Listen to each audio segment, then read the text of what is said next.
Assalamualaikum, dear learners. Welcome all of you to this online class brought to you by Department of English, Government Ashik Mahmud College, Jamalpur. I am Atul Usmani with you.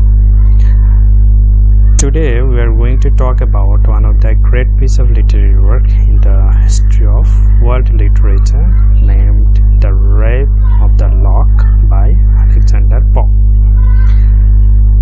It is included in third year syllabus.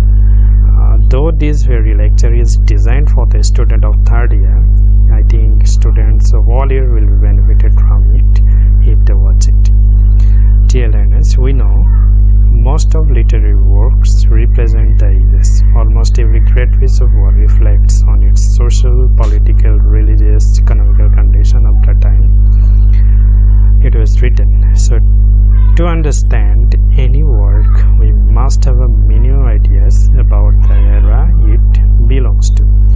Besides this, we must know the writer's attitude, philosophy, and characteristics of his literary career.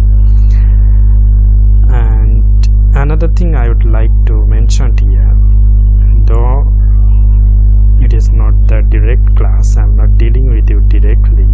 So the word what I would exchange with you, I have tried to retain almost all the words here, and it will be visible on the screen, and I think it will be very helpful for you to take notes, and it will be much more effective and benefited. Okay, so in this very lecture we will try to cover up all the necessary prerequisite to understand this poem properly. So let's start our dear learners. Let's know about the poet Alexander Pope. Alexander Pope was born on 21st May 1688. He is regarded as one of the greatest English poet and the foremost poet of the early 18th century. He is best known for his satirical and discursive poetry, including The Rape of the Lock, but we are going to analyze the Dunciad and an essay on criticism, as well as for his translation of Homer. Okay, so we see that his translation of Homer, one of his prominent work.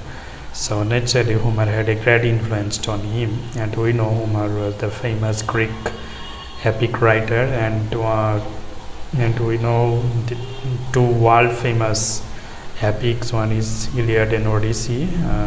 These very two are written by Homer, and being influenced by Homer, our Alexander Pope also tried to write epic like poems.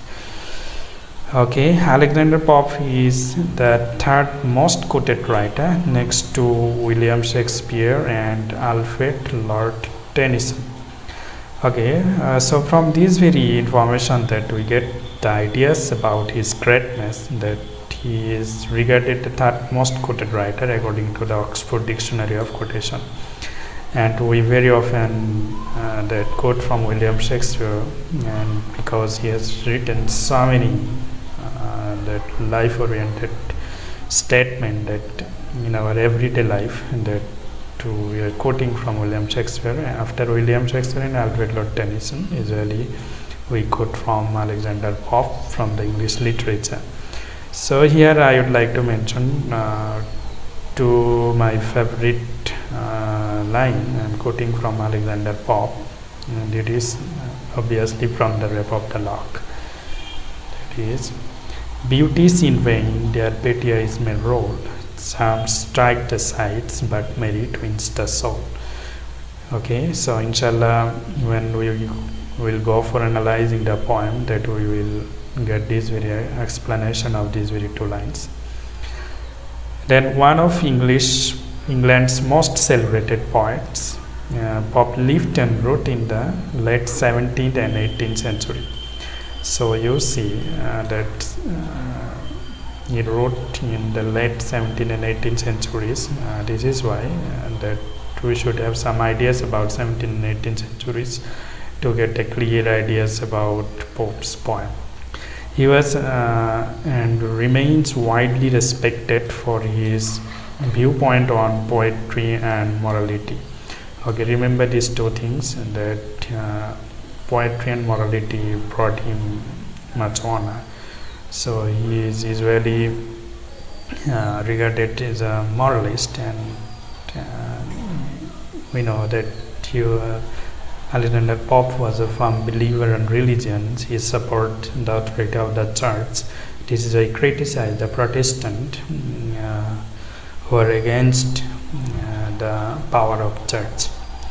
Okay, from this very brief discussion, that we get some ideas about the poet.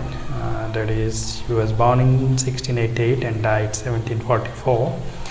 And satire is one of his favorite genre, and some of our prominent works like The Rape of the Lock, Danceton Criticism, and Translation of Homer. And he is regarded the third most quoted writer after William Shakespeare and Alfred Lord Tennyson, and he is respected for his poetry and his strong moral point of view.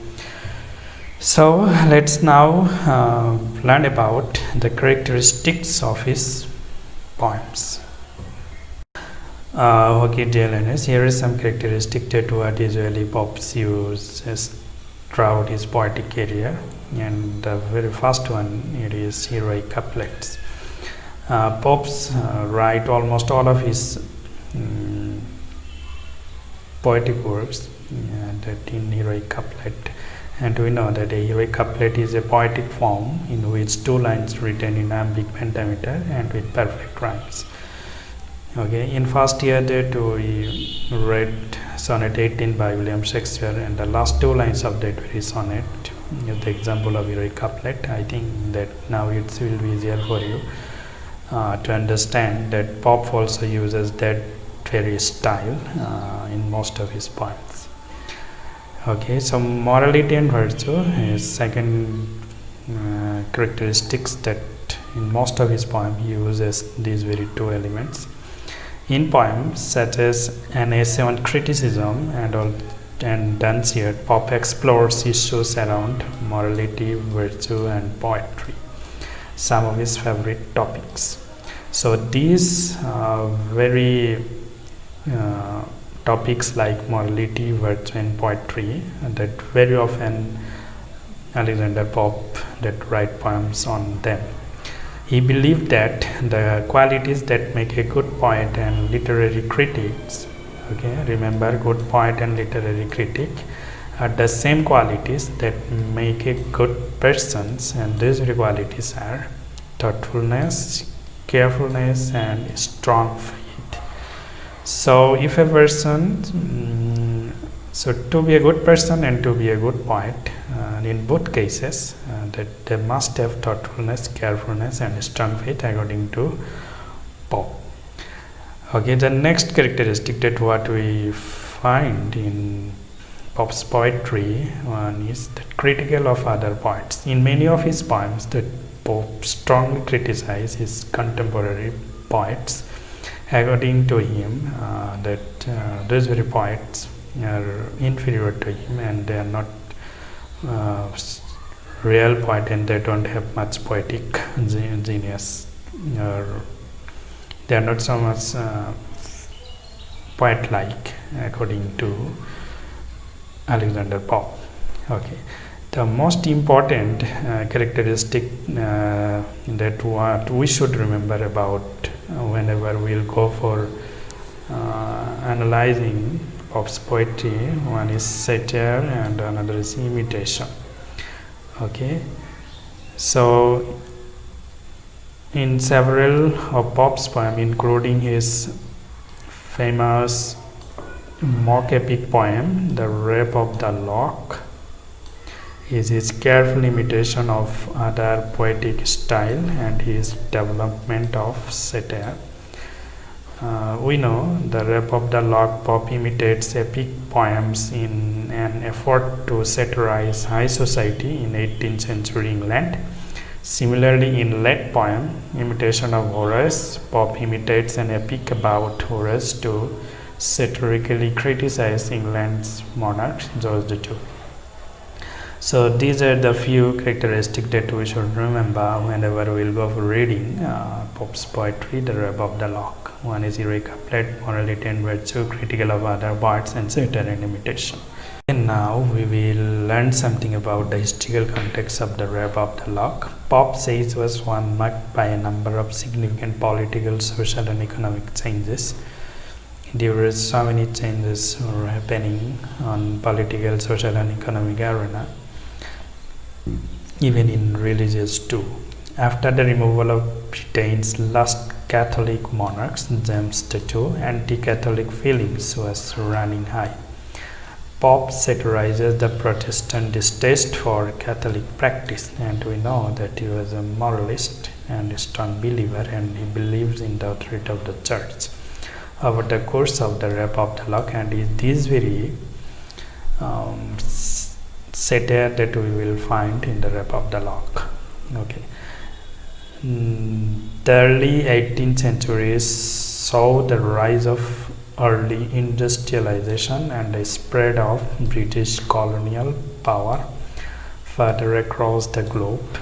Both facts reflect in the poem's preoccupation with objects. We know that England was just spreading its colonial power all over the world, even they come to in our country, in this Indian subcontinent. Okay, the beginning of industrialized mass production mean owing more stuffs. So people were getting more money and they are buying more things unnecessarily, and was suddenly more affordable than it had ever been, and mocks Belinda's almost senseless number of possessions. Okay, and so we will see our heroine Belinda just possessing so many items around her, and Pope mocks her. The expansion of British Empire meant exotic objects such as the coffee and Pope mentions in China were suddenly within reach, and an absurd version of this very trend also features in poem. So these are all the historical context that what influenced to writing the Rap of the Lock, and we will get so many elements whenever we will go for analyzing this very poem. Okay, dear learners, in the meantime that we have already completed all the prerequisites to understand these very poems, so now this is the time to enter the poems. And first let's know about the type of the work. Actually, what kind of poem is the Rap of the Lock? Okay, at the beginning of the Rap of the Lock, Pope identifies the work as heroic comical poem. Okay, so from the very beginning the poet himself has given us the ideas about the type of work. The Rap of the Lock is a kind of heroic comical poem. Today the poem and other like it is referred to as mock epic, sometimes as mock heroic. Okay, so mock epic and mock heroic. Before going to talk about this one, let's know something about epic. We know epic is a long narrative poem and is written in a very serious and elevated style. Its language is so lofty and high, and subject matter is also so deep and grave. Even the god and goddess are involved in different incidents. It's all about king and heroes. Okay, so that very styles of the epic are usually taken in writing the mock epic. Such a work parodies the serious, elevated style of classical epic poem like Iliad and Odyssey by Homer to poke fun at human follies. So you see that the mock epic parodies the serious and elevated style of the classic epic poems, and the main purpose of writing mock epic is to poke fun at human follies. Thus, a mock epic is a type of satire. So don't forget it is a type of satire. It treats petty moments or insignificant occurrences as if they were extraordinary or heroic, like the great heroes and events of Homer's two great epics. So very insignificant subject are treated in a very serious way, and in this very poem Rap of the Lock we know the incident is merely a boy cutting a lock of curl.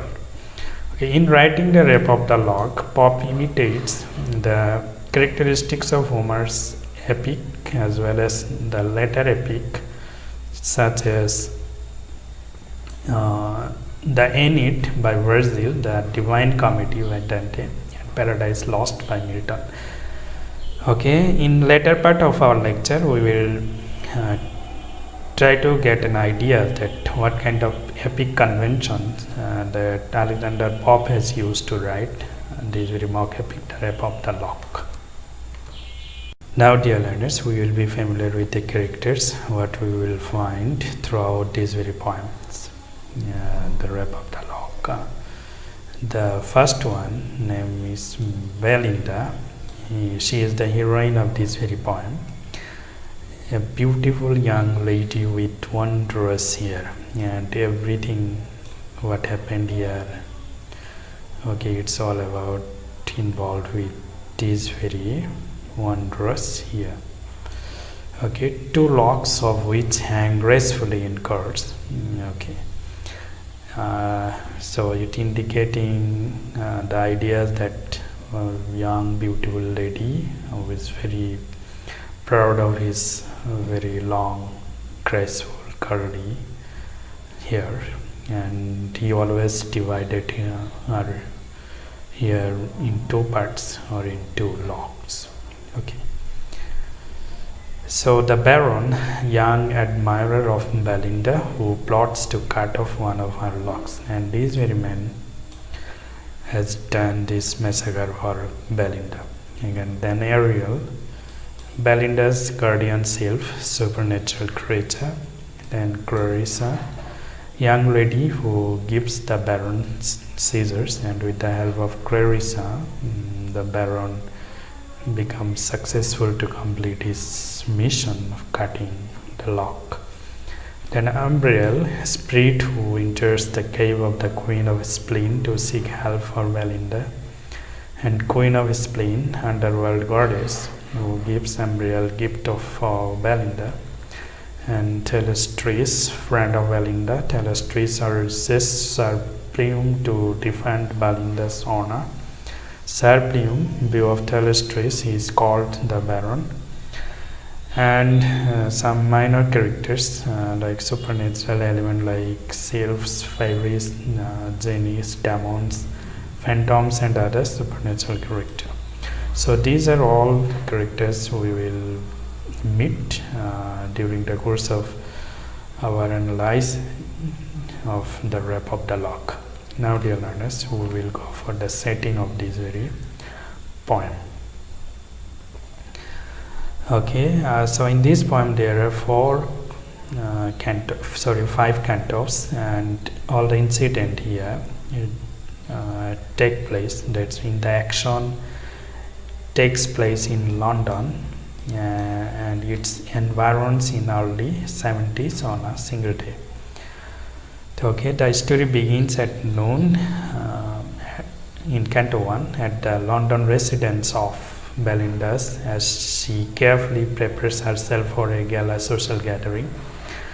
That means she is preparing for a party like today in a very huge gathering, and she decorated herself in a very beautiful way using so many perfumes, cosmetics, and also the wearing nice clothes.